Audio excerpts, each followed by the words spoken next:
உயரமான இடம் புஜ் ஹலிபா டவர்ஸ் அப்படின்னு சொல்கிறாங்க. துபாயில் இருக்கக்கூடிய அந்த டவர்ஸ், அந்த உயரத்தை பார்த்து எல்லாருமே பிரமிக்கிறாங்க.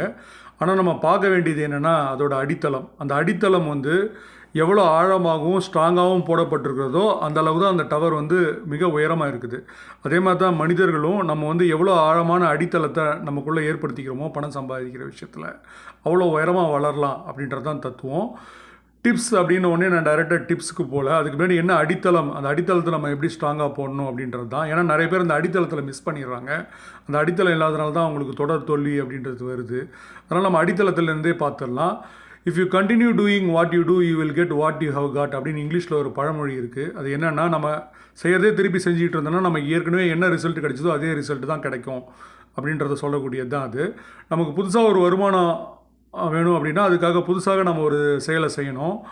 ஆங்கிலத்தில் வந்து காஸ் அண்ட் எஃபெக்ட் தியரி அப்படின்னு ஒரு தியரி சொல்லுவாங்க. அது என்ன அப்படின்னு பார்த்தீங்கன்னா, நமக்கு வந்து ஒரு ஆப்பிள் வேணும்னா நம்ம ஆப்பிளுக்கான விதையை போடணும். நமக்கு ஒரு ஆரஞ்சு வேணும்னா ஆரஞ்சுக்கான விதையை போடணும். ஸோ நமக்கு ஒரு மாங்காய் வேணும்னா மாங்காய்க்கான விதையை போடணும். நமக்கு வந்து மாங்காய்க்கான விதையை போட்டுட்டு கொய்யாக்காவுக்கான பழம் வந்து நமக்கு கிடைக்காது. அதனால் அந்த காஸ் அண்ட் எஃபெக்ட் தியரி என்ன பணத்தை பற்றி சொல்லுது அப்படின்னா, நமக்கு இவ்வளோ பணம் வேணும் அப்படின்ற ஒரு ரிசல்ட் வேணும்னா அதுக்கு தேவையான காசு, அதுக்கு தேவையான என்ன செயலை செய்வோம் அப்படின்றத நம்ம நிர்மாணித்து அந்த செயலை நோக்கி நம்ம செஞ்சால் மட்டும்தான் நம்ம ஜெயிக்க முடியும். அதற்கான செயலை மட்டும்தான் நீங்கள் செய்யணும். வேறு எதை பற்றியும் நீங்கள் நினைக்கக்கூடாது.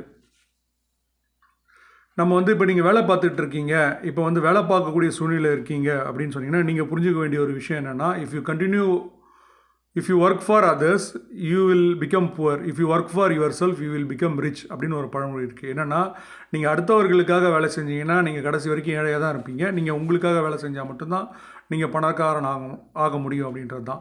அப்போ நீங்கள் பணக்காரன் ஆகணுன்றதுக்காக நீங்கள் பார்த்துட்டு இருக்க வேலையை விடணுன்ற அவசியம் இல்லை. நீங்கள் பார்ட் டைமாக கூட ஒரு பிஸ்னஸை ஸ்டார்ட் பண்ணலாம்.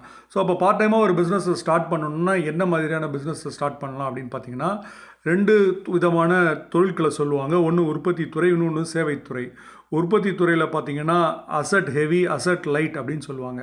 அசட் ஹெவினா ஒரு பெரிய நிறுவனம் வந்து நிறைய இயந்திரங்களை நிறுவி நிறைய முதலீடு பண்ணி அது வந்து ஒரு உதிரி பாகங்களை உருவாக்கி ஒரு கார் தொழிற்சாலைக்கோ ஒரு பஸ் தொழிற்சாலைக்கோ கொடுக்கறது வந்து அசட் ஹெவி. அசட் லைட்னா அந்தளவுக்கு வந்து ஹெவியான உபகரணங்கள் இல்லை, கம்மியான முதலீடுகள் இருந்தால் போதும் அப்படின்றது தான் அந்த அசட் லைட்டு. சரி, அப்போ வந்து இதில் முதலீடுகள் அதிகமாக இருக்குது, நம்ம வேறு என்ன முதலீடுகள் இல்லாத தொழில் அப்படின்னு நீங்கள் பார்த்தீங்கன்னா சர்வீஸ் இண்டஸ்ட்ரி அப்படின்ற ஒரு இண்டஸ்ட்ரி இருக்குது. சர்வீஸ் இண்டஸ்ட்ரி அப்படின்னா நம்ம ஒரு அவுட்லைன் வந்து ரொம்ப சர்வசாதாரணமாக நம்ம பார்க்கலாம். இப்போ நம்ம பின்கோடு, நம்ம போஸ்டலில் கொடுக்கக்கூடிய பின்கோடு பார்த்தீங்கன்னா ஒரு பின்கோடு நம்பர் அப்படின்றது 5 கிலோமீட்டர் ரேடியஸை குறிக்குது. அதில் வந்து ஒரு 12லேருந்து 14 வில்லேஜ் வரும். ஸோ அப்போ நீங்கள் ஒரு 5 பின்கோடு நம்பர் செலக்ட் பண்ணுறீங்க உங்கள் பக்கத்தில் இருக்குது அப்படின்னு பார்த்தீங்கன்னா கிட்டத்தட்ட வந்து ஒரு 25 கிலோமீட்டர் ரேடியஸ். இந்த 25 கிலோமீட்டர் ரேடியஸ்க்குள்ளே இருக்கக்கூடிய மக்களுக்கு நீங்கள் ஒழுங்கான சேவையை செஞ்சீங்கனாலே அவங்கக்கிட்டேருந்து வாங்குகிற பணமே உங்களுக்கு போதுமானது. இதுக்காக நீங்கள் அமெரிக்காவுக்கோ அண்டார்டிகாவுக்கோ லண்டனுக்கோ எங்கேயுமே நீங்கள் போக தேவையில்லை. அப்போ அவங்களுக்கு என்ன மாதிரியான சேவைகளை வழங்கலாம், சர்வீஸ் வழங்கலாம் அப்படின்னு நீங்கள் பார்த்தீங்கன்னா, ஒரு உணவு கொடுக்கறதுன்றது ஒரு சர்வீஸ், தண்ணி கொடுக்கறதுன்றது ஒரு சர்வீஸு, பாலை கொண்டு போய் போடுறதுன்றது ஒரு சர்வீஸு, நியூஸ் பேப்பர் கொண்டு போய் கொடுக்குறன்றது ஒரு சர்வீஸ், க்ளீனிங் அப்படின்றது ஒரு சர்வீஸ். இதெல்லாம் வந்து ஒரு அடிப்படையான சர்வீஸ் ஆல்ரெடி மார்க்கெட்டில் போயிட்டுருக்கு.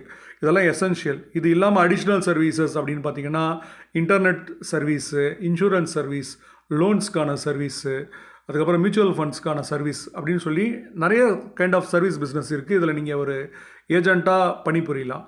பட் எதை செய்யணும் அப்படின்னாலும் நீங்கள் வந்து ஒரு தொழில் முனைவோராக மாற வேண்டும்.